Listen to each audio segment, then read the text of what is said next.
आलस एक ऐसी बीमारी है जिसका दवाई डॉक्टर के पास भी नहीं होता। ये तो आपका सबसे बड़ा दुश्मन है। इस आलस को आपके अंदर भटकने मत दो। आज इस आलस पर एक बहुत ही मोटिवेशनल स्टोरी लेकर आए हैं। लास्ट तक जरूर सुनना।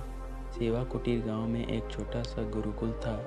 वहाँ सभी शिष्य गुरुजी के मार्गदर्शन में पढ़ रहे थे, लेकिन उन सभी बच्चों में एक विद्यार्थी बहुत ही आलसी था, क्योंकि वह हर बार आज के काम को कल पर और कल के काम को परसों पर टाल देता था।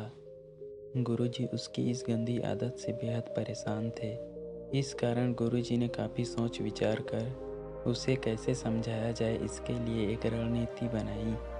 अगले दिन गुरुजी ने उसे कहा कि मैं तुम्हें एक काला पत्थर देने जा रहा हूँ। इसे तुम किसी भी लोहे की चीज़ पर घिसोगे तो सोने की बन जाएगी, लेकिन तुम्हारे पास कल सूर्यास्त तक का ही समय है।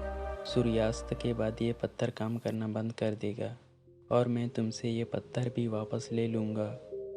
इतना कहकर गुरुजी वहाँ से चले जाते हैं। आलसी शिष्य बहुत खुश होता है और मन ही मन वो नई नई चीज़ों को खरीदने के बारे में सोचता रहता है और मन ही मन में बड़बड़ाता रहता, मैं इस सोने का ये करूँगा, वो करूँगा, फलाना फलाना। आलसी शिष्य ने बहुत सारे ख्वाब तो बना लिए थे, लेकिन उन्हें पूरा करने के लिए प्रयास नहीं कर रहा था।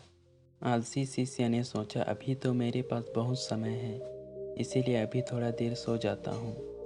और नींद में भी आलसी शिष्य बड़ा बड़ा सपना देखते रहता था और बस सोचता ही रहता है।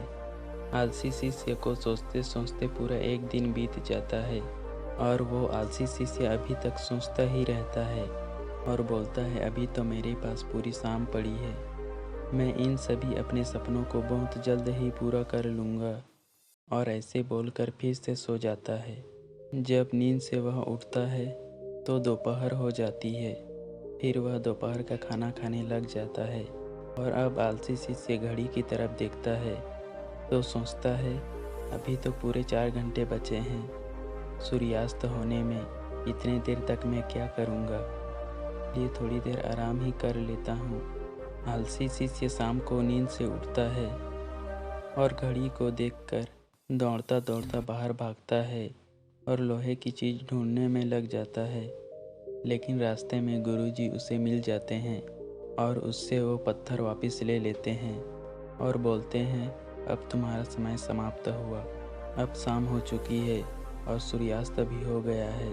और अब आलसी शिष्य को पछतावा होता है और उसे समय के महत्व का एहसास होता है। हमें इस कहानी से ये सीख मिलती है, हमें काम को कभी भी कल पर नहीं टालना चाहिए।